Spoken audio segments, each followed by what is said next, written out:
下面我们开始我们读书会的第1节课。好的，我们今天谈的是 William Butler。不好意思，我等一会儿记录整个阅读和介绍我们解读里面的一些内容，还有重点全部是用英语，所以大家到时候可以用一些翻译软件。我尽量说话我会慢一点点，但是这个也是为了补充。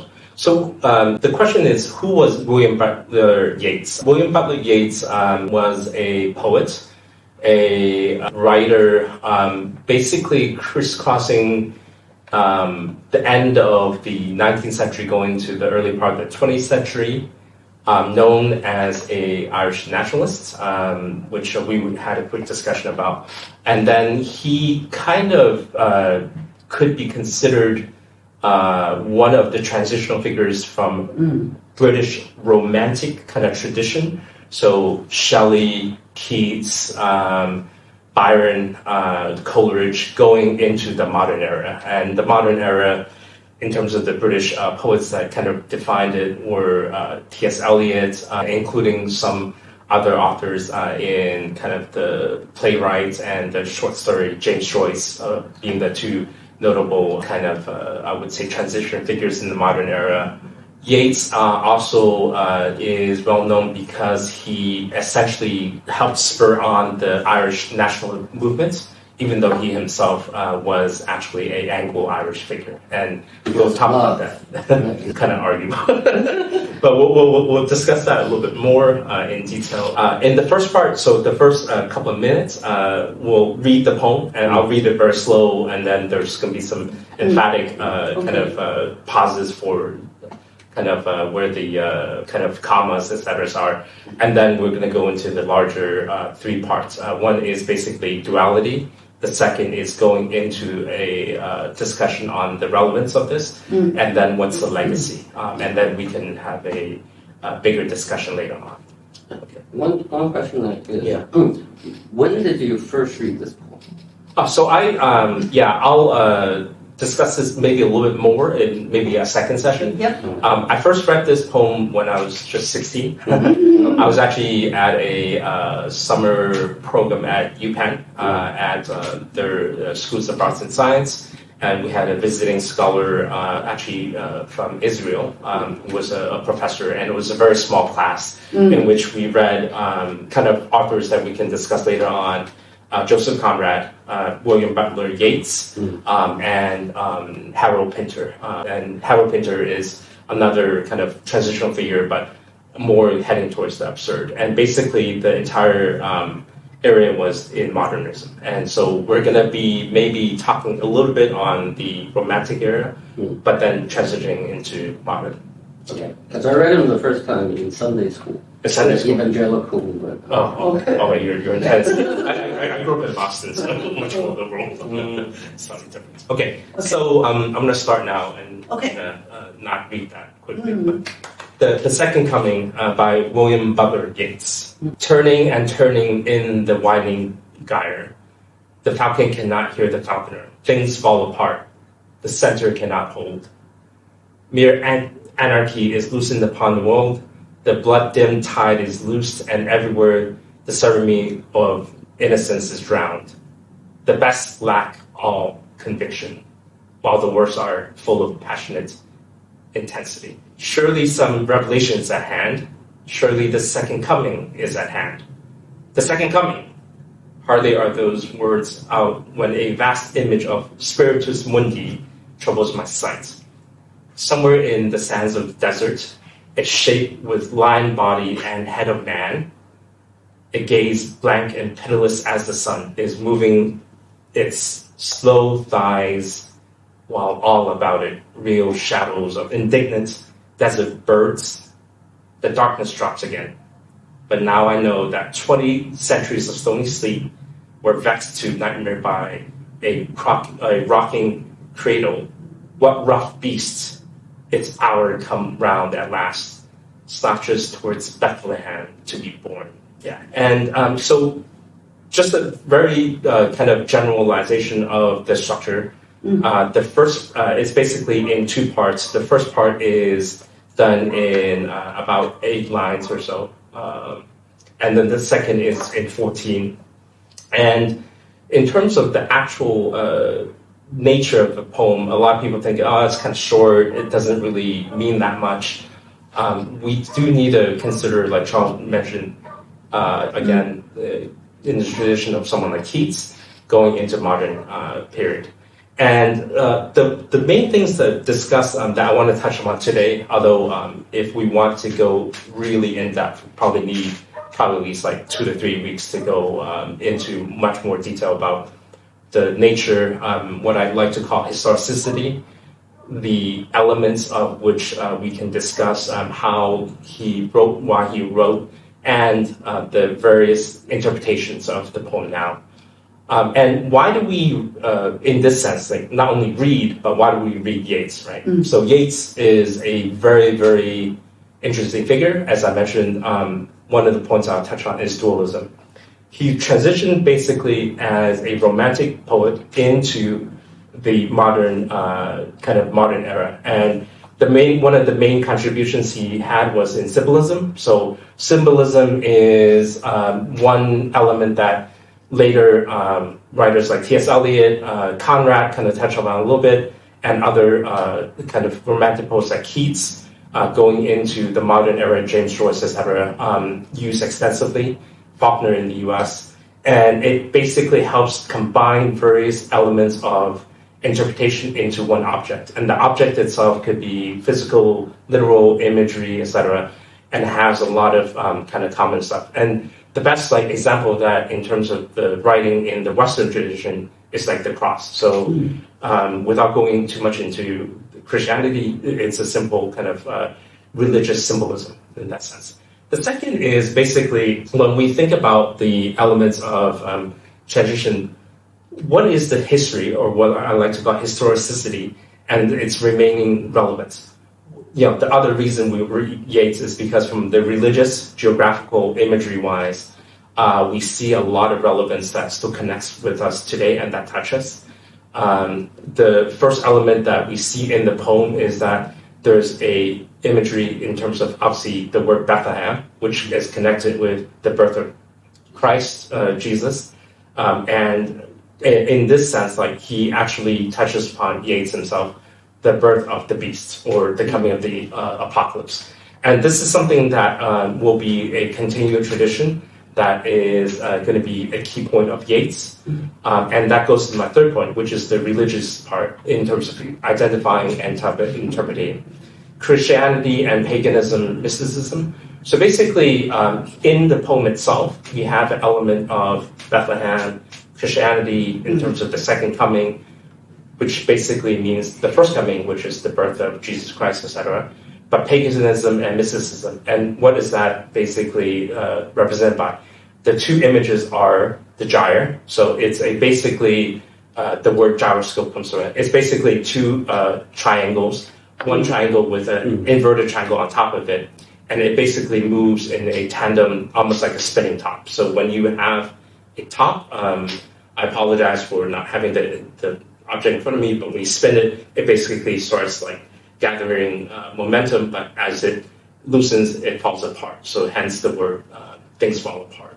Is it tied to a Celtic tradition? No, in his sense, it could be like certain kind of, I would say traditions like Celtic, but in the part of Yeats himself, he was actually a mystic. So he was, I don't want to go too much into it because we don't have enough time, but he was into some mysticism tradition called automatic writing. So basically, there's a type of product that is sold now in the US called a Ouija board. So he believed that certain spirits, like in the Celtic tradition or certain things, could take over his body or the people that he was around with and could write poems or words or certain kind of illicit messages from the world beyond. So what you have is, in terms of dualism, is you have a tension between his Christian, which is orthodoxy, and this basically pagan, blasphemy in some ways, like if you're a Christian, which is heterodoxy. And so the pagan kind of mysticism and Christianity is indirect contradiction in some ways, which is represented by the gyre. So a triangle like that, and then a bottom triangle. And he's saying that as it spins, things fall apart, and that's what he means, right? Yeah, I've always been fascinated because the Celtic Christian tradition Yeah. has always been separate from the Latin Christian tradition.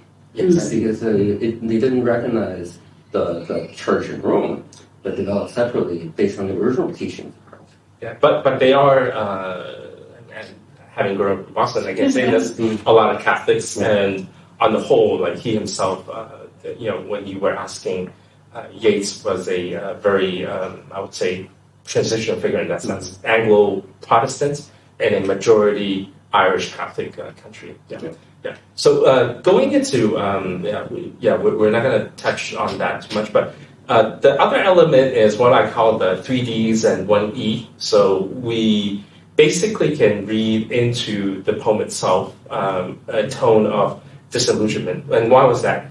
This was written in 1919, basically right after World War I, where, and I happen to be someone that was a pretty large history buff.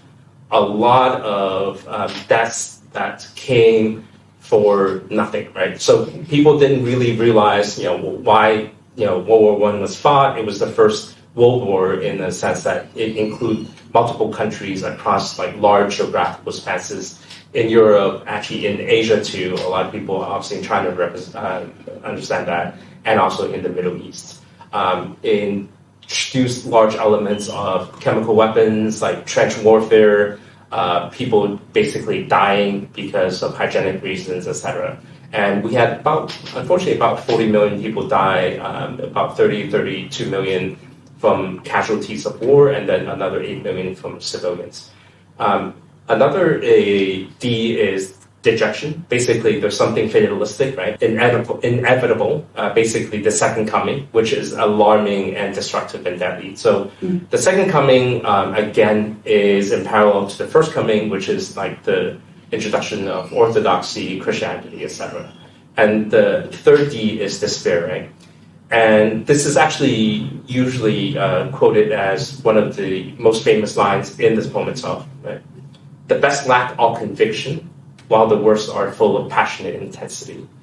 And again, when we think about the actual elements of this poem itself, how is this relevant? Like, think about what's happening in the world today. Like, when we actually think about what's happening in Ukraine, what's happening in the Middle East, what's happening in worldwide conflicts in Africa or other parts of the developing world, or what we call global south. Basically, it speaks to the lack of, unfortunately, humanity and a lot of ways like leadership, right? And then this is something that we also quickly discussed before this video, which is eschatology. Eschatology is a Greek word. It means basically, de facto, like to use like vernacular, the study of the end of times. So this is a very strong, what we in the West call Judeo-Christian. It basically studies like, the part of theology regarding like death, judgment, etc. And what does this mean to be in the end times, right? So again, the second coming is a herald to the end times, and this is what we're talking about. Yeah, and of note, this actually duality, again, extends to Yeats himself, who again is himself, he feels like he's a transition figure from a romantic period into this era of mass war, World War I, and we're not even touching on World War II, which would come soon after, in about 5 to 10 years, de facto beginning in Russia and Japan, and then China, and then obviously in Europe also. And he basically is in the advent of transition from a more agricultural kind of, you can say, low technology type of society culture in Ireland, going into, again, mass, like kind of production, unfortunately weapons, transportation, a lot of things to do with technology from that sense. Yeah. So the Irish independence happened in which I actually don't know that part, but we can, I think roughly, I do want to say around like early 1920s or so, like probably the Irish, I think. But that's something we're going to probably discuss in a different sense. So the second part is going to the relevance. Relevance is basically we want to talk about the historical elements as a pattern, right? So one of the greatest parts of kind of Yeats himself, and the part that a lot of people really touch on, is that there's a certain historical kind of geist, like a pattern that repeats itself. The first coming, second coming is obviously one pattern. The element of warfare, despair, going into a feeling of fatalism. That's something that we can also discuss later on. That's common in a lot of works. The modern era approaching on someone like Yeats and his society, and obviously the elements of colonialism. And we'll quickly touch on that in a little bit too. The relevance to current affairs, right? So this is something that actually I think is going to be more relevant for a lot of listeners, is how does this compare to like current affairs, right? So later on, we would see that through the ages, like between World War II, Korean War, Vietnam War, and especially the current conflicts in the Middle East, obviously there's a kind of touching upon the beast, the Sphinx, the head of a man and body of a beast, and the Middle East, and also going to the Russian-Ukraine conflict.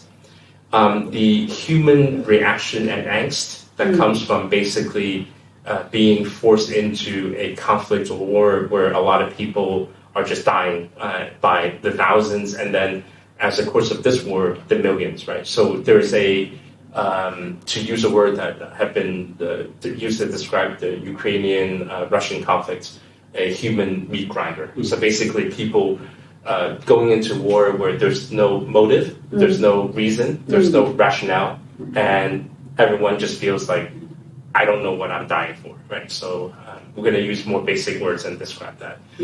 The symbolic imagery. So symbolic imagery, basically from this perspective, there are two or three major ones. One is the Waning Gair, which I just described. The other is basically the shape of the Sphinx, which is a lion body with head of man going into, and then which is also the beast. And then the third one, riddle. Yes, it's a riddler, but there's also other elements of it's a hybrid. Right? It's basically, it's not a man, but it's also not a beast. But again, it's not Christian, and that's why the paganism is coming out. And then the third is a very common thing that also comes from the Old Testament, in some ways the New Testament, which is the sense of like either drowning or dying of thirst in the desert. And in that perspective, we will discuss in later episodes a discussion of the area of physical needs, right? So both like drowning, excess of water, or from thirst, which is lack of water, and the nature of that. We also can see that there's a multi-layered imagery and metaphor that I just discussed. The metaphors are, as we can tell, again, the historical pattern that repeats itself, so a repetition of historical natures. The duality that shares itself in this, and then the third part is on a more basic level, the more Christian and paganism elements, right? Another point, which is I think a lot of people find more interesting, is that the recursive symbolism that connects and reappear will actually touch on other works that are going to be very monumental in not only English but also Western kind of media, and of which I'll pick a few. One is for kind of William Butler Yeats' own work, Sailing to Byzantium, which he will also write in about another 3 to 4 years. It's a very, very, I would say, even more modern work, has much more robust metaphors for certain elements that are going to be touching on his own pagan theology and other things. Another work that a lot of people don't know, unfortunately, is Chinua Achebe's novel Things Fall Apart, which is basically his take on colonialism and slavery and how basically European kind of oppression and taking apart. And things that fall apart, basically that word or that phrase is directly connected to this poem, Things Fall Apart, right? And the other, I would say, monumental work of the 20th century, T.S. Eliot's The Wasteland.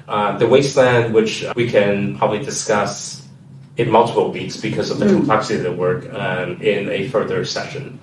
And what I was able to find is that even in popular cultural media, so we can consider them more like junk food. So someone like Zack Snyder, in Zack Snyder's like Superman, one of the major themes in terms of music in the kind of Superman Justice League is a song called "The Center Will Not Hold: 20 Centuries of Stony Sleep" by a DJ called Jackie XL, which I think some people actually might know.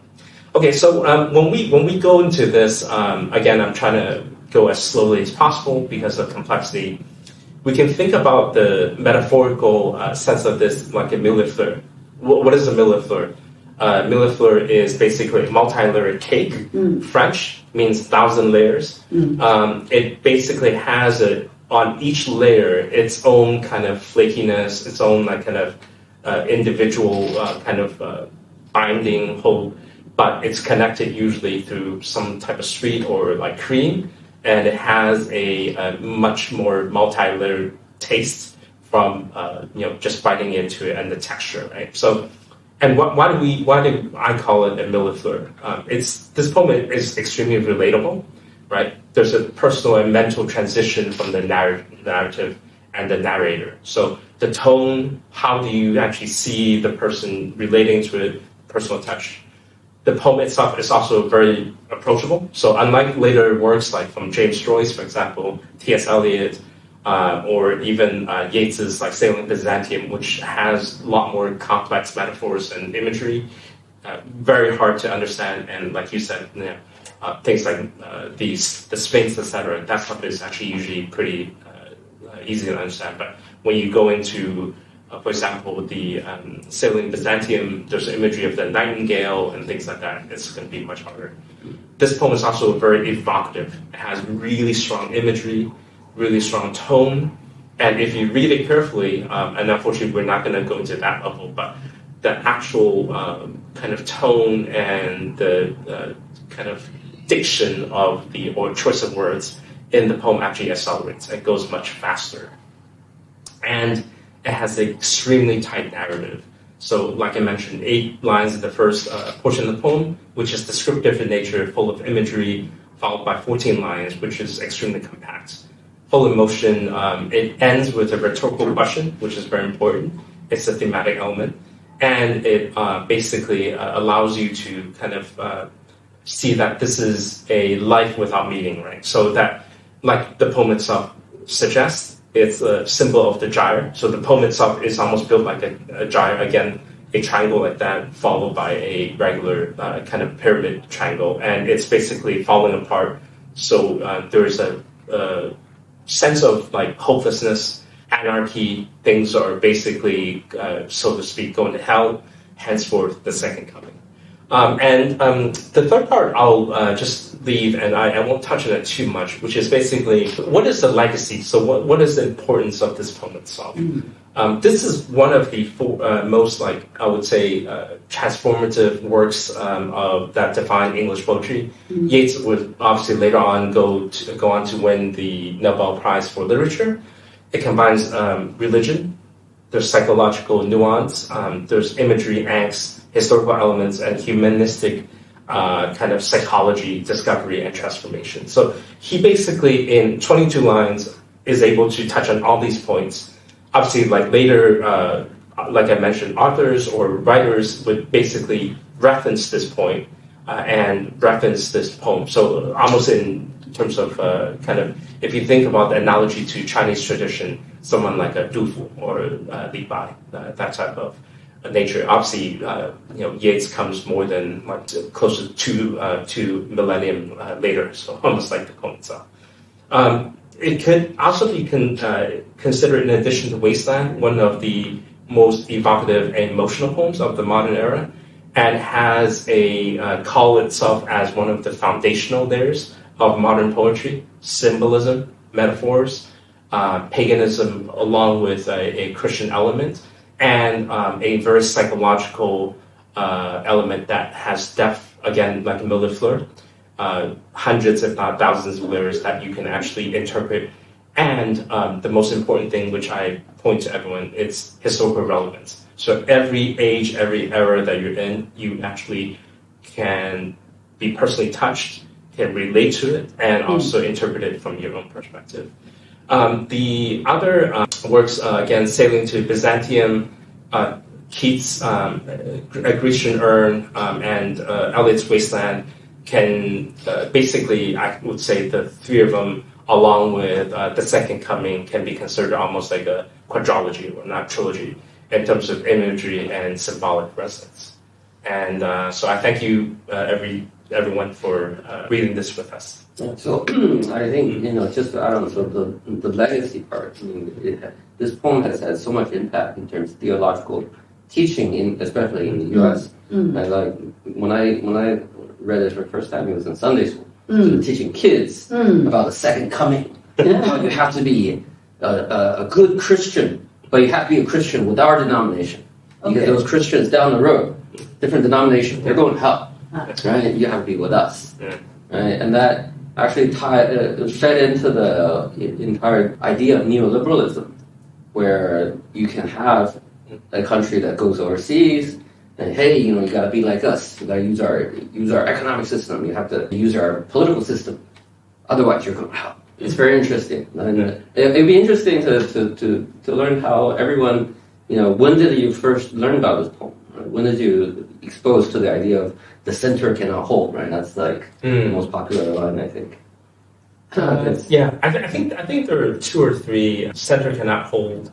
Things fall apart, right? Yeah. So it basically, if you think about the meter, it just comes in, and then the other part that I obviously point out a lot is the end of the first kind of grouping, which is the best lack all conviction, and while the worst are full of passionate intensity. And you think about what's happening in the world nowadays in terms of Middle East, Ukraine, and this is why the poem itself works on so many layers, because it has a personal layer. Like for you, Sunday school, I think for me, as a kid, again, when I read it was 16 to now, decades later, it has a different meaning, a different relevance. And I think for someone like Junie, she probably has a different kind of touching on it, because language is simple, language is very direct, language has a lot of metaphors and imagery, but it also has a personal touch. Yeah.